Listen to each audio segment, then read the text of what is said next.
So what's up guys, welcome to the third episode of our crayfish farming journey. And medyo malungkot yung ibabalita ko sa inyo ngayon guys, kasi um, nalagasan tayo ng dalawang tropa.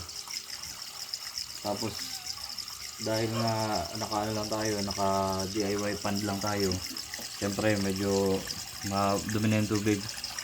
Ayan. Kaya napag-isipan ko na bumili na rin ng water pump.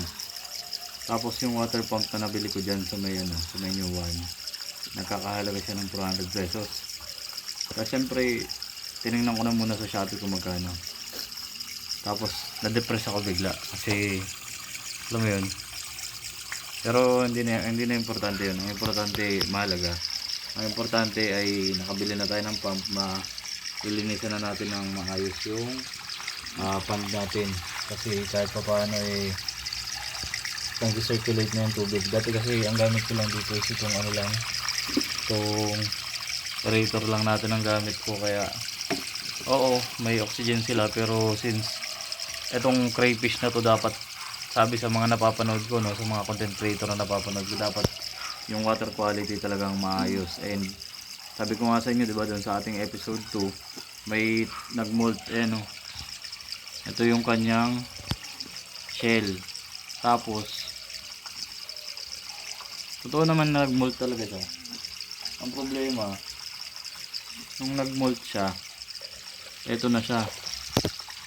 Ayan, ang lambot, diba? Ayan, malambot. So siya yun, ito yung kanyang exoskeleton.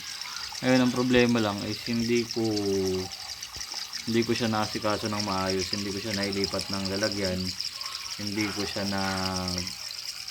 nakita na na malambot siya. And alam naman natin na itong mga crayfish natin ay may pagkakanibal. Nakain nila yung mga kasama nila dito.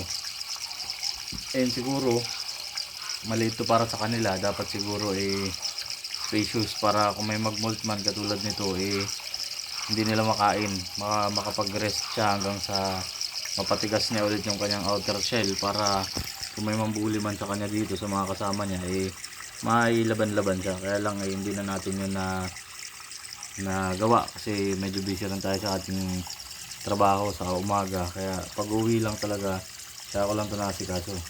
Pero hindi naman siya namatay nang wala lang, kasi namatay siya para sa mga kasama niya. Kasi babalikin natin ito dito. Yan, ilagay natin siya dyan kasama tong shell niya at lahat ng yan. Yan, bakit? Tanungin niyo kung bakit natin ibinalik. Tama, ang galing mo naman, tama yung sagot mo, kaibigan. Pinabalik natin siya kasi kinakain din naman siya ng mga kasamahan niya. So magiging, alam mo yun, nawala man siya, pwede siyang kainin ng mga kasamahan niya. Alalahanin siya ng mga kasamahan niya, maalala niya, ay ito yung tropa natin, mabait to, kaya lang tanga-tanga lang din, kaya namatay.